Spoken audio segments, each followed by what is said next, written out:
Oi, eu sou a Bruna e hoje eu vou apresentar um trabalho, um seminário sobre a escola cultural, que é um dos capítulos do Safari da Estratégia, escrito por Mintzberg, Ostrand e Lampel, em 2009. E a escola cultural, ela é o estudo da estratégia como um processo enraizado na força social da cultura. Ou seja, ela se preocupa em grande parte com a influência da cultura na manutenção da estabilidade estratégica e, em alguns casos, resistindo ativamente às mudanças estratégicas.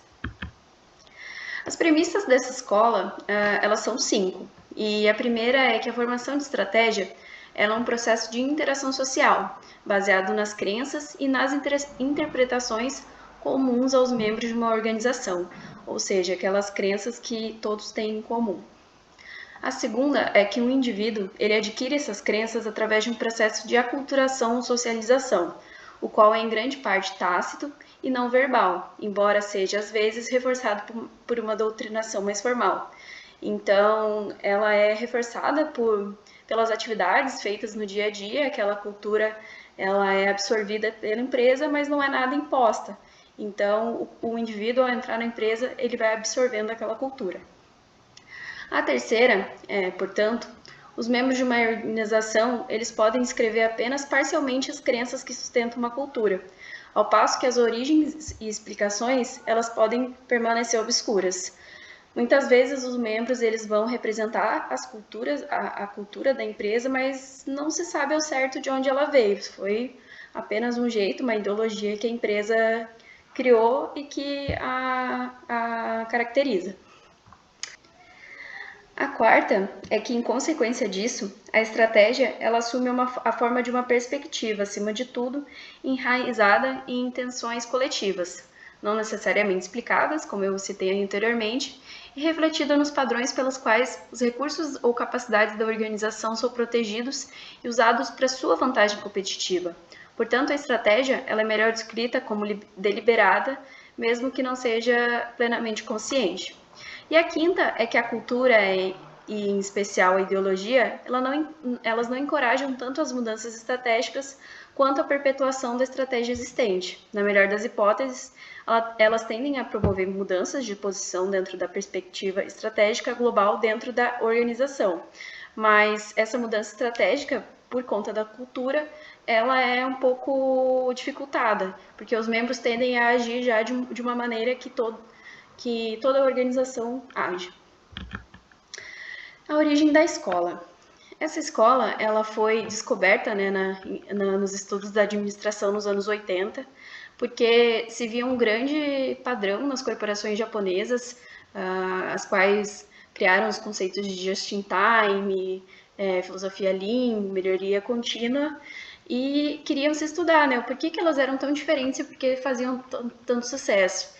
Então, se percebeu que a mentalidade das pessoas, das corporações, elas eram muito parecidas, elas compartilhavam de uma mesma cultura. Bom, fora da Escandinávia, antes dos anos 80, a cultura ela não era um objeto muito comum de estudo.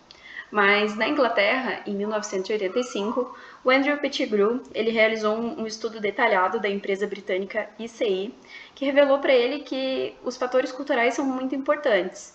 E nos Estados Unidos, o Feldman, em 1986, ele também considerou nos seus estudos a relação entre culturas e mudanças estratégicas. Já o Barney, também dos Estados Unidos, em 1986, se perguntou se a cultura poderia ou não ser uma forte vantagem competitiva. Já no Canadá, Fierce Hiroto, em 1985, e Higger, em 1987, eles escreveram teses de doutorado inclusive, eles ganharam prêmios, uma sobre reformulação estratégica, como revolução cultural, numa empresa canadense de transportes rodoviários, e a outra é sobre a influência da cultura nacional sobre as empresas aéreas. E a ligação entre os conceitos de cultura e estratégia são, portanto, muitas e variadas. E por isso os autores eles elencaram abaixo algumas dessas relações, como foram desenvolvidas na literatura. Bom, a primeira é o estilo de tomada de decisões. A cultura, ela influencia o estilo de pensar numa organização, assim como o uso da análise das pessoas. E, portanto, ela influencia no processo de formação da estratégia. Um exemplo que os autores dão é que nos primeiros anos a General Motors ela foi reorganizada pelo Alfred Sloan para moderar um pouquinho o espírito livre e empreendedor que eles tinham, né? E a nova cultura que ele implementou, ela enfatizava justamente essa análise cuidadosa e tomada deliberada de decisões. E quando o John DeLorean, que é um executivo que trabalhou lá, foi descrever a passagem dele pela General Motors, muitos anos depois, ele descreveu que ela era uma cultura obcecada com a garantia de um fluxo suave de decisões, muito diferente daquilo no início, né? E antes de cada reunião, cada executivo ele devia ver antecipadamente o texto da apresentação e eles recebiam no mínimo 3 vezes o mesmo texto. Quando eles liam, quando eles ouviam a apresentação e depois na ata. Então, a cultura ela age como uma lente, um filtro perceptivo, né? Que estabelece as premissas das decisões das pessoas. E, em outras palavras, é a escola cultural que dá vida à aula interpretativa da escola cognitiva no mundo coletivo da organização. E, em consequência disso, as organizações com cultura diferentes, operando no mesmo ambiente, elas interpretam esse ambiente de maneiras muito diversas. A segunda ligação é a resistência às mudanças estratégicas. E um compromisso comum com as crenças, ele encoraja a consistência no comportamento da organização, né? Desencorajando, assim, muitas vezes a mudança na estratégia. Então, antes que o aprendizado estratégico ele possa ocorrer, a lógica antiga precisa ser, de certa forma, desaprendida pela organização. Um exemplo também que eles dão é que a IBM, para que ela pudesse desenvolver uma nova estratégia, eles tinham que deixar um pouco de lado a lógica dos computadores de grande porte que eles tinham, porque o mundo ele estava se desenhando para computadores mini, né? Então, era uma cultura organizacional que se fizesse computadores muito grandes. E são justamente essas crenças profundamente enraizadas da cultura que agem como poderosas barreiras para as mudanças fundamentais. E o Carl Lake, ele tem uma frase que tem uma colocação muito boa, que é: uma corporação não tem uma cultura, uma corporação é uma cultura. E é por isso que elas são horrivelmente difíceis de se mudar. A terceira é superar a resistência às mudanças estratégicas. Também é preciso dar atenção, né, a como superar a inércia estratégica da cultura organizacional. E um autor, o Lorsch, ele sugere que os altos executivos eles devem aceitar como parte principal da cultura da empresa a flexibilidade e inovação, para que essa cultura ela não caia em uma inércia, né, sempre a mesma coisa, e que ela possa acompanhar as tendências do mercado. Ele inclusive sugeriu a criação de um executivo sem cargo, muito interessante, né, bem diferente. Esse executivo ele serviria para olhar e ponderar as decisões que são feitas, mas ele é uma pessoa de fora da organização, ele não é de dentro, ele não tem um viés do que geralmente se faz, e ele está ali para ponderar se aquela decisão ela é realmente boa para a posição mercadológica da empresa, ou ela realmente só está indo na linha da cultura. E o Bjorkman, em 1989, ele indicou que algumas mudanças radicais na estratégia, elas precisam ser baseadas em mudanças fundamentais na cultura. E eu coloquei aqui nesses tópicos, né, que elas acontecem em 4 fases. A deriva estratégica, que é a maior parte dos casos as mudanças radicais, elas são precedidas por um alargamento do vazio entre os sistemas de crenças organizacionais e as crenças do ambiente.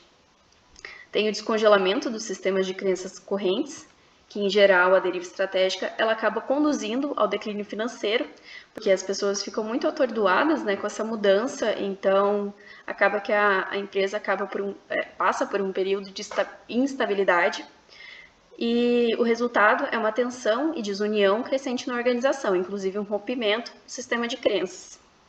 Depois, a empresa ela passa por uma experimentação e reformulação, e quando é desaprendidos os antigos sistemas de crenças, a organização passa muitas vezes por um período de confusão. Então, pode levar ao desenvolvimento de uma nova visão estratégica, que é o que se pensa ser interessante nesse caso, normalmente misturando ideias novas e antigas e culminando em decisões estratégicas experimentais em concordância com a visão. E, por fim, a estabilização, né? O feedback positivo, ele pode aumentar gradualmente o comprometimento dos membros, já que as novas estratégias, elas acabam sendo boas para a organização, e indicando que as mudanças radicais na estratégia, elas precisam ser baseadas nessas mudanças da cultura, para que assim a empresa possa acompanhar as mudanças do mundo como um todo.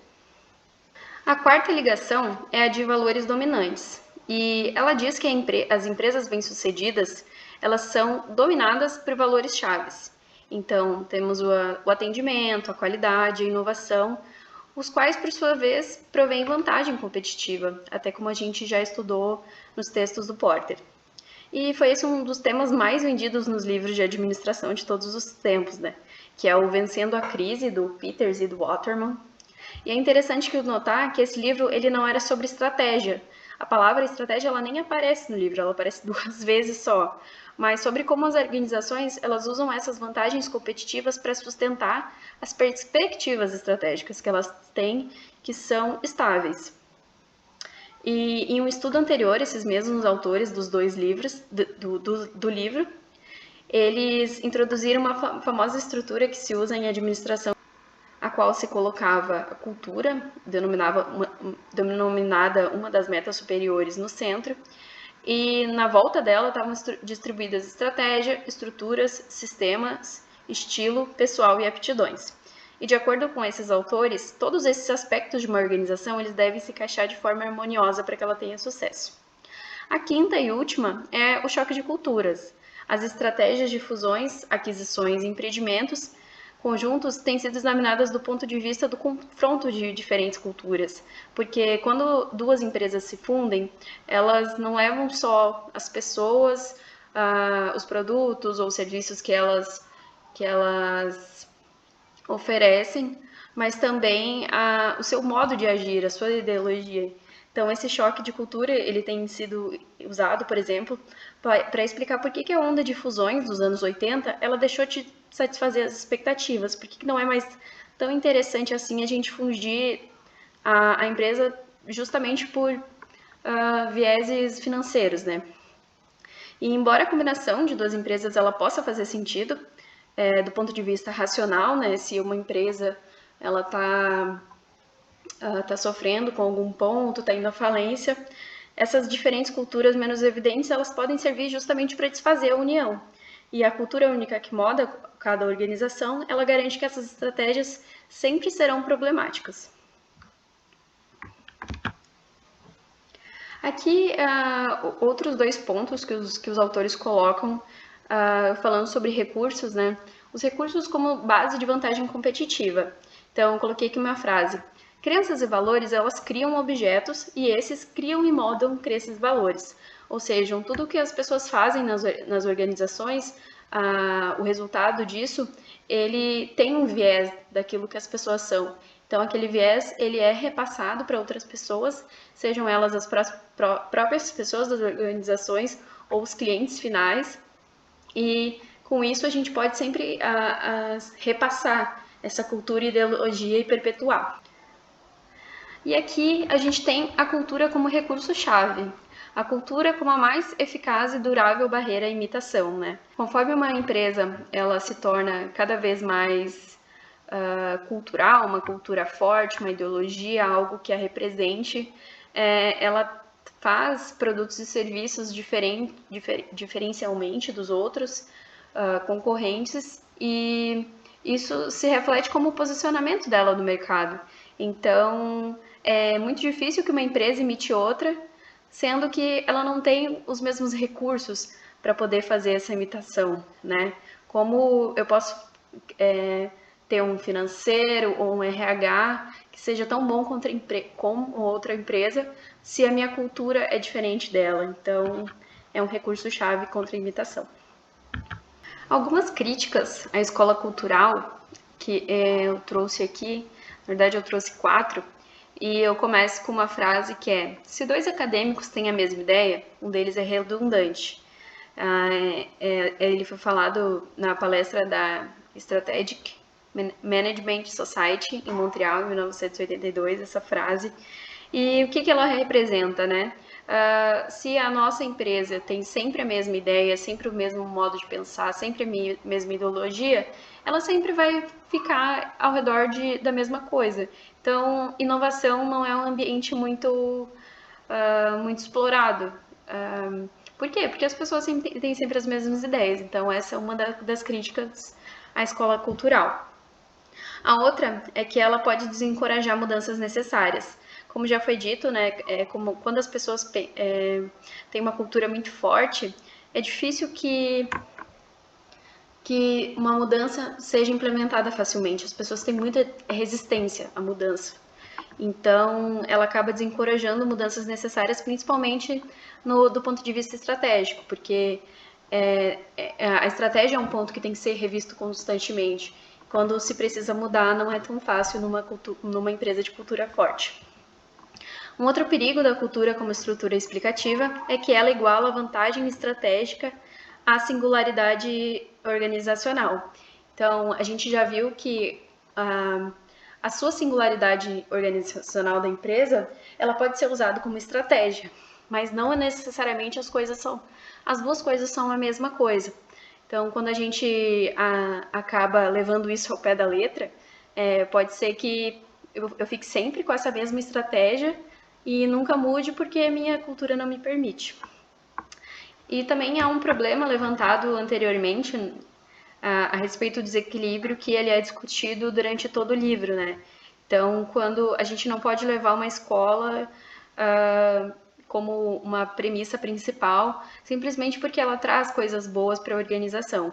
Tem que sempre ter um equilíbrio de todas as escolas e analisando o ponto forte de cada uma.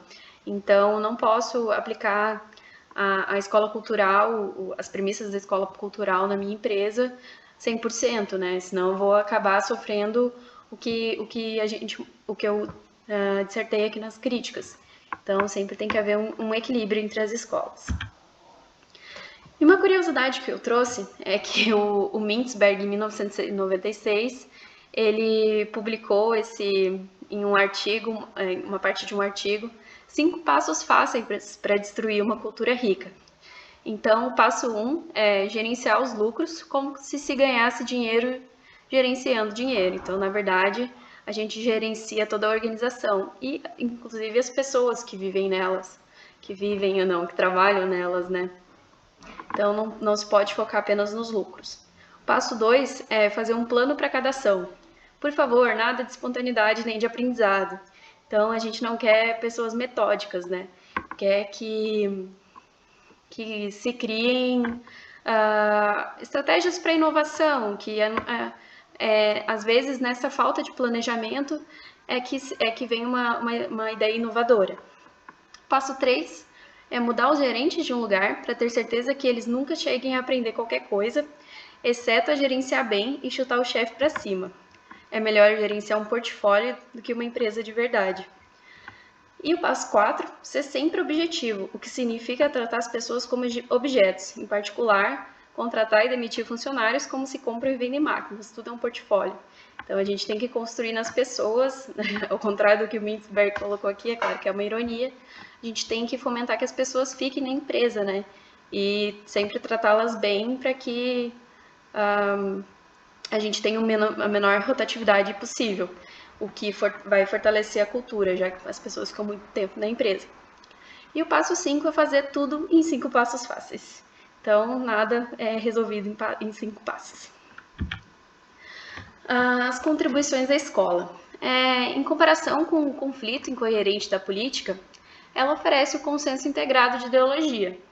E contra o individualismo das escolas do design, cognitiva e empreendedora, ela traz a importante dimensão coletivista de processo social, assegurando um lugar para o estilo organizacional ao lado do estilo pessoal e questionando a tendência popular de se dividir tudo em partes desconexas, agentes como partes de portfólios, como o Mintzberg citou. em favor da descrição de perspectivas integradas.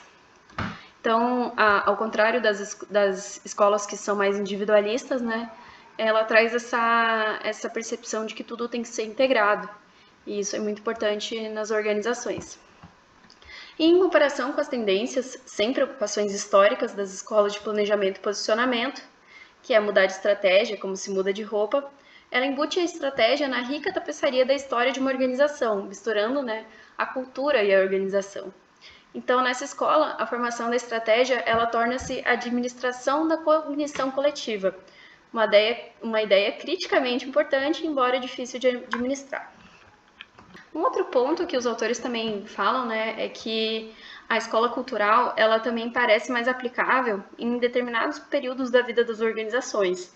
E isso inclui, às vezes, um período de reforço, no qual a perspectiva estratégica ela é seguida vigorosamente, talvez até a estagnação, e isso, em geral, conduz a um período de resistência às mudanças, no qual as adaptações estratégicas necessárias elas são bloqueadas por essa inércia da cultura, inclusive da perspectiva estratégica. E talvez essa escola ela também possa ajudar a gente a compreender um período de recomposição, durante o qual uma nova perspectiva ela é desenvolvida coletivamente, e até mesmo um período de revolução cultural que tende a acompanhar as reformulações estratégicas. O animal símbolo dessa escola é o pavão, né? Por quê? Porque o pavão ele representa um animal que tem interação social, crenças e interpretações comuns aos membros de uma organização. E ele também representa as pessoas inclinadas para o social, o espírito espiritual e o coletivo. Então, até às vezes, pensando além, né, a gente pode ver no desenho do pavão, nas penas dele tem essa parte colorida, assim, que parece um olho. Então, é sempre o mesmo desenho, porém em um todo, na cauda do pavão. Então, fazendo uma alusão ao pensamento das pessoas, que são sempre iguais, mas unidos em um mesmo pilar. E a palavra-chave dessa escola também é aglutinar, né, que significa se juntar, digamos assim, e perpetuar, que não é exatamente inventar, mas fazer de um conhecimento duradouro. Então, uma pessoa passa para outra e perpetua o conhecimento. No nosso caso, a cultura. E a frase dessa escola, uma maçã nunca cai longe da árvore, reforçando a ideia de que as ideias das pessoas vão ser sempre parecidas, né? Então, uma ideia de uma pessoa sempre vai ser parecida com a do colega dela. Enfim, esse foi o seminário. Espero que tenha gostado.